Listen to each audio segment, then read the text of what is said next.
Hello and welcome to my channel. I'm Gail and I am a composer and a sound designer in theater and film. And on this channel, I like to give myself different composing challenges as well as give you a little behind the scenes look at my composing process.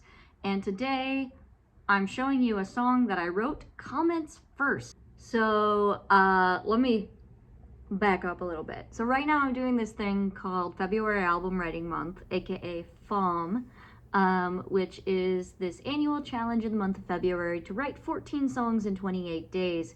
I don't know if I'm gonna get to my full 14 this year, but I've been enjoying making cute little soundscapes and just having an outlet to just put stuff up. One of the quirky little kinds of challenges that you can set for yourself on FAWM is called a comments first song. And what that means is you put up a page, you might give it a title, and you say, I'm writing this song comments first, which means I haven't written the track yet you are commenting on things that are in that track, and then I have to go back and reverse engineer the track.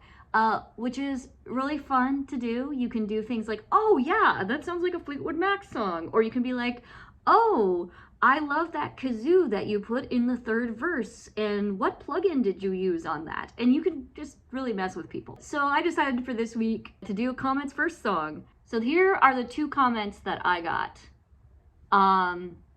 So one person said, was that you tap dancing as part of the rhythm in the chorus? Sounds so cool. And then the other one was, I love the backward piano sound. So I took these two things and I made this.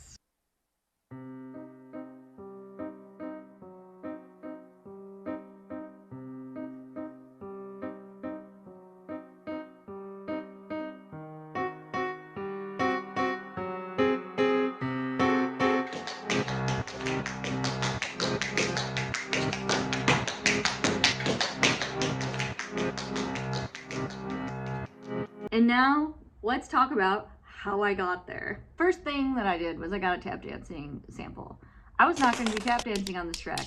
I do have access to tap dancers within my circle, but I was not going to bother them to do some tap dance fully for me because I'm trying to crank this out in a week and I was just not going to mess with it. So I went to the internet. I went to good old Pixel Bay and I found this sample.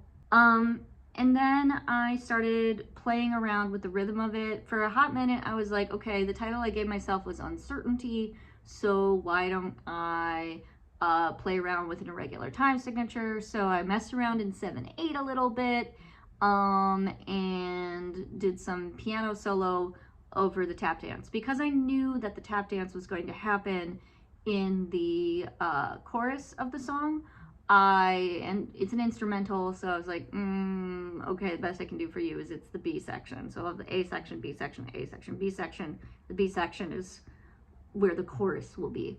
So basically I put in the middle of my project the tap dance, and then I improvised piano over it, played around with that. And then when I found a section that I wanted to try with the tap dance, I reversed it. And so when you reverse a piano sound effect, you can use it as a riser sometimes. Like you can have that. It's good for like, especially if you have just like a single low note, you can get the sound and that sounds really good. But when you reverse a whole melodic line of piano, then it gets even more weird and creepy.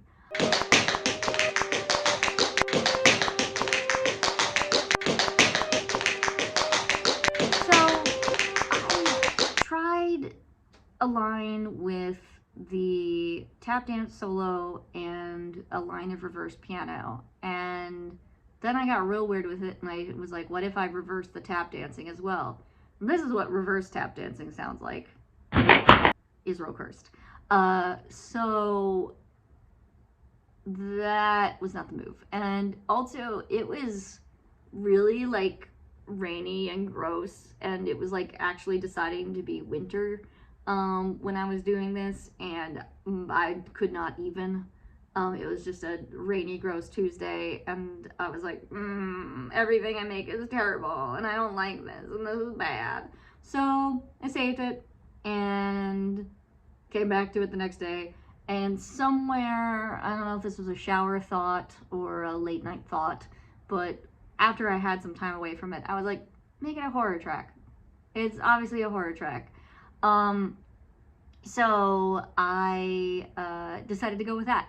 Because initially I was like, maybe since it was tap dance, I was like trying to do some sort of, I don't know, jazzy musical theater-esque kind of thing. And then I was like, nah, it was really hard to sync with that particular sample. So didn't mess with that. Anyway, so I came back to it today, which is the date that I'm filming. So I came back to it today, and I basically scrapped everything. I kept the tap dance sample, but I kind of deleted it. It saved, but deleted everything else. And what I did is I started improvising, took the tempo down a little bit, and just started playing around. And I ended up with this like weird kind of waltzy thing. So I had this like kind of creepy clown waltz pattern, and what I eventually landed on was that this is a track that takes place inside a cursed and haunted dance studio, because of course that's what's happening. So and once I knew that was the actual that was the imagery, it was a lot easier to put together. I went in there and I set that initial like chorus point of pairing the tap dance with the reverse piano, and got a sound that I liked, and then I started playing around with mixing that sound, and we got to a bonus challenge where I made this track all using Logic stock plugins because I recently updated my OS. I'm living that Mac OS Tahoe life, and I need to reload all of my third-party plugins. So when I went to reach for my Sound Toys and my Valhalla, Logic gave me projects that I did not want to do while I was working. So the lesson that we can learn from this, my friends, is if you don't want to go down the fix the plugin rabbit hole, you don't need to. You can just use stock plugins, and sometimes things just need to be done because they're due, and it's okay.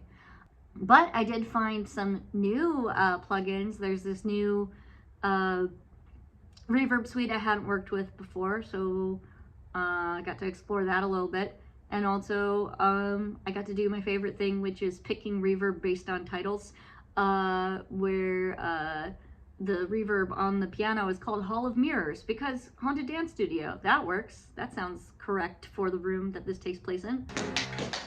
I also mixed in a synth that had uncertainty in the name, and since that was what I originally gave myself as a prompt, it worked out. So that kind of mixes in and out. Anyway, so the resulting track is this mess, which is pretty good for an experiment. I don't really know if it needs to exist outside of this week and this video on the internet, but I think one thing that I learned is truly sometimes you just need to make a new choice, and sometimes if you're having a low brain day, you can always come back and work on something later. And it's a thing that I'm exploring more as I try to write, because I come from this background of speed writing and sketch and this aspect of like, this should have been done yesterday kind of writing. And what I'm getting more and more comfortable with is being able to treat it like a painting and to work on something for a little bit and then step away and then come back and continue to paint or sculpt. I think sculpting is the metaphor that I like better. Anyway, so it's interesting doing these speed writing challenges, which is kind of what I have to do when I am making a content for the internet.